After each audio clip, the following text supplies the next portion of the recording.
outliers are the same when we're talking about time series as well. So we're looking for just that one data point that is away from the norm. All right, so when we talked about irregular fluctuations, we're talking about a group of data points that are away from a norm, but an outlier is just one data point away from the norm. So there can't be more than one. Oh, you might have you might have maybe one or two, or maybe another one over here, but it's not a group. Does that make sense? So would you have to comment on both, or just choose one? You could comment on, if they're separate, comment on both. If they're together, comment on both of them as one comment. So for this one, we can say the time series plot.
Alright, so again we've got our trend, it's showing a regular pattern, and then we're talking about the outlier. So there's an outlier at day 4, so that's our time, and make sure you put in the value of that as well. And then we need to say our reason. So we've done our trend, we've done our time.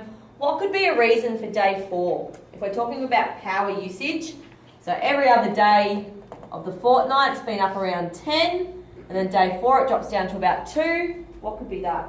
Why could it drop down to 2? What might have happened? Might have been away, might have had a power outage. Yep, beautiful.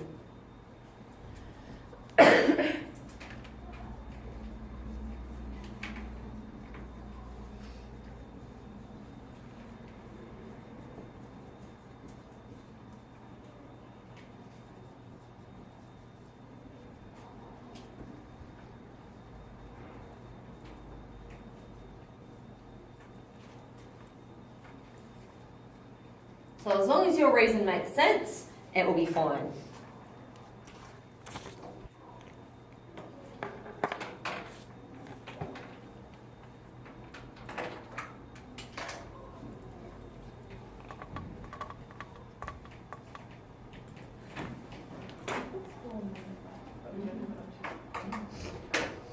But how stupid is that? Yeah, my brother has Monday off. My brother has Monday off. But I'm not going to school today, so I'm always missing.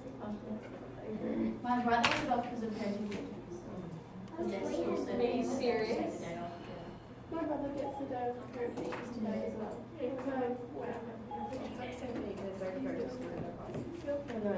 Alright, we're still writing? Sorry, yeah. That's right. I'm just going to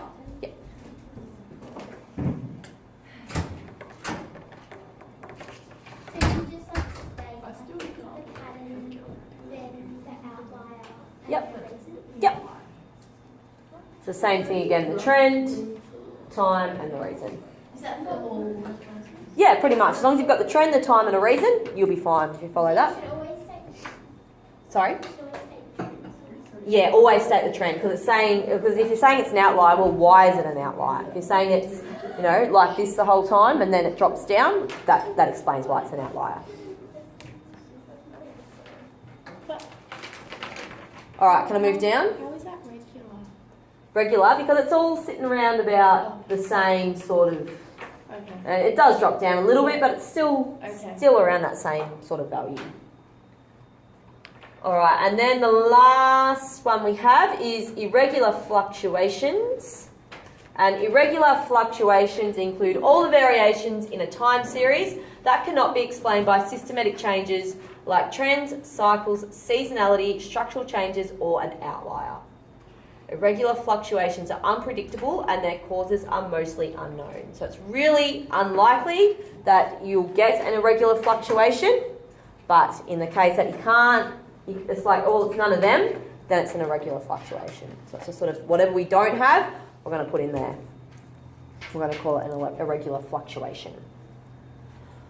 All right, calculator's out. And we are going to do a time series plot on our calculator. Now, when we do a time series plot and we put it into our calculator, we are not going to put these as our list 1.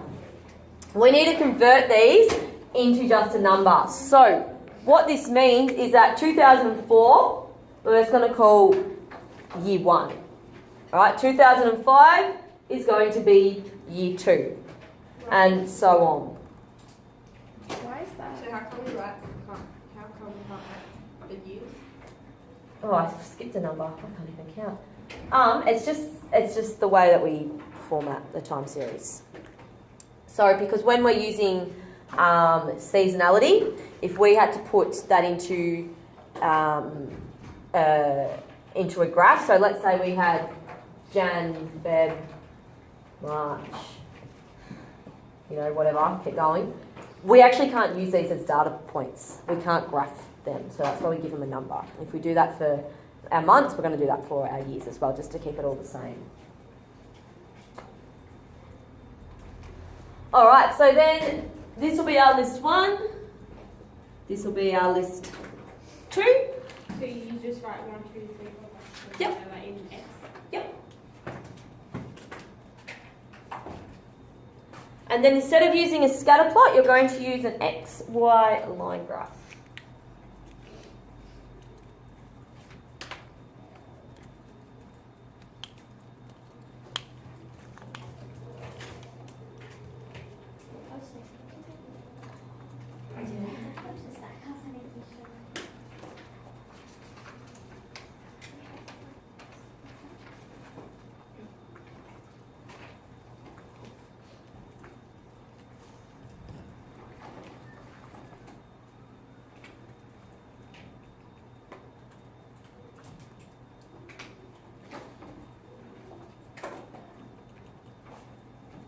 What if it skips a year? So what if it like Yep, so if it skipped a year, so let's say we had 2017, we would then have to put 14, because we know that 2016 would be 13.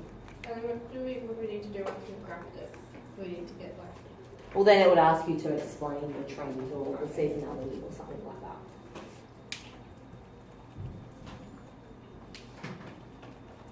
Anyone not able to get the graph on their calculator?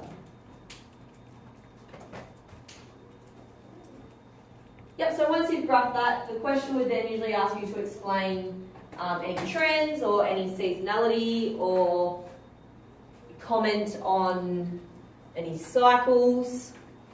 And that's pretty much it. Beautiful.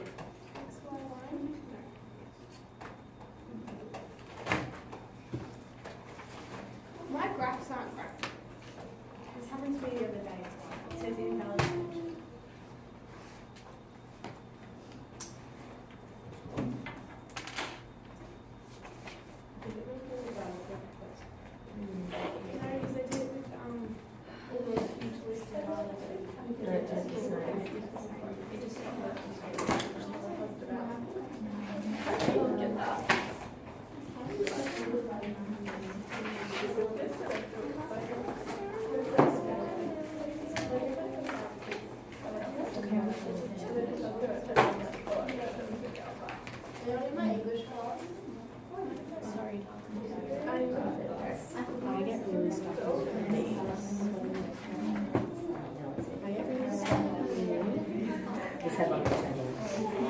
Alright, if there's no questions, that's 6A, and you can have a go at those questions.